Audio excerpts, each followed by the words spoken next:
Hello, welcome to our classes. Good morning. हम लोग class 10 lesson 3 धातु और अधातु के बारे में पढ़ रहे हैं। आज हम क्या पढ़ेंगे? भर्जन और निस्तापन प्रक्रिया के बारे में पढ़ेंगे कि भर्जन प्रक्रिया और निस्तापन प्रक्रिया में क्या अंतर है। ये इम्पोर्टेंट है। आप जानते हैं बोर्ड एग्जाम के लिए आप देखेंगे प्रीवियस ईयर पेपर, तो इससे हमेशा सवाल बने हैं। ये कौन सी प्रक्रिया है? ये जो सक्रिय श्रेणी के मध्य स्थित धातुओं का जो है निष्कर्षण जो होता है, उसमें से एक प्रक्रिया होती है भर्जन और निस्तापन की प्रक्रिया। इसमें क्या होता है, जो प्रकृति में हमें पता है कि हम धातु की प्राप्ति कर रहे हैं, तो धातु तो प्रकृति में डायरेक्ट हमें धातु नहीं मिल पा रही है। जो सक्रियता श्रेणी के मध्य जो स्थित धातु होती है, जैसे कि आयरन हुआ, जिंक हुआ, लेड हुआ, कॉपर हुआ, ये जो धातुएं होती हैं, ये क्या होती हैं? ये जो प्रकृति में हमें किस रूप में मिलती है? इनके जो होते हैं कार्बोनेट और सल्फाइड के रूप में मिलती है। जैसे कि जिंक कार्बोनेट हो गया, जिंक सल्फाइड हो गया। इन सल्फाइड और कार्बोनेटों के रूप में ये समानता हमें प्रकृति में मिलती है। उससे हमें धातु प्राप्त करना होता है। उसमें से एक क्रिया होती है भर्जन और निस्तापन की क्रिया। धातुओं के जो कार्बोनेट और सल्फाइड अयस्क हैं धातुओं के, तो उसको हम उसे ऑक्साइड में बदलते हैं। हम जानते हैं भर्जन के बारे में। भर्जन किसे कहते हैं,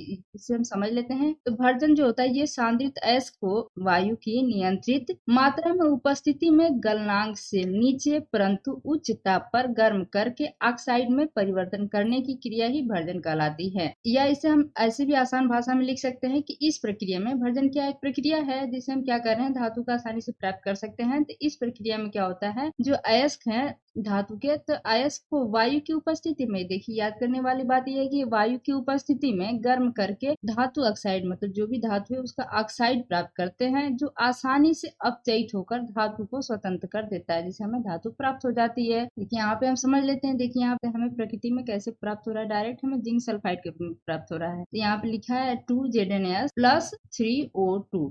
O2 क्या है? वायु की उपस्थिति, बोले तो ऑक्सीजन की उपस्थिति। तो आप ध्यान रखिएगा O2 इसे गर्म करने पर प्राप्त होता है 2ZnO, मतलब जिंक ऑक्साइड प्राप्त होता है, प्लस 2SO2 सल्फर डाइऑक्साइड। तो ये बता रहा है ना कि इसे क्या है, धातु ऑक्साइड प्राप्त करते हैं। अब आते हैं निस्तापन के बारे में। निस्तापन समझते हैं, ये किसे कहते हैं? निस्तापन जो होता है, इस प्रक्रिया में क्या होता है कि जो सांद्रित अयस्क है, सांद्रित अयस्क को वायु की अनुपस्थिति में, देखिए इसमें क्या है, वायु की अनुपस्थिति में है। भर्जन में क्या था, वायु की उपस्थिति में था, लेकिन निस्तापन क्या है, वायु की अनुपस्थिति में उसके गलनांक के नीचे उच्च ताप पर गर्म करके ऑक्साइड में परिवर्तन करने का प्रक्रम क्या कहलाता है? निस्तापन कहलाता है। या इसे इस आसान भाषा में भी लिख सकते हैं कि इस प्रक्रिया में अयस्क को वायु की अनुपस्थिति में गर्म करके नमी तथा वाष्पशील अशुद्धियों को अलग कर देते हैं। इसे हम क्या बोलते हैं? निस्तापन बोलते हैं। इसका उदाहरण समझ लेते हैं। देखिए यहाँ पे दिया है जिंक कार्बोनेट, क्योंकि हमें प्रकृति में ये ऐसे ही प्राप्त हो रहे हैं, इससे हमें क्या प्राप्त करना है? धातु को प्राप्त करना है। Zinc carbonate,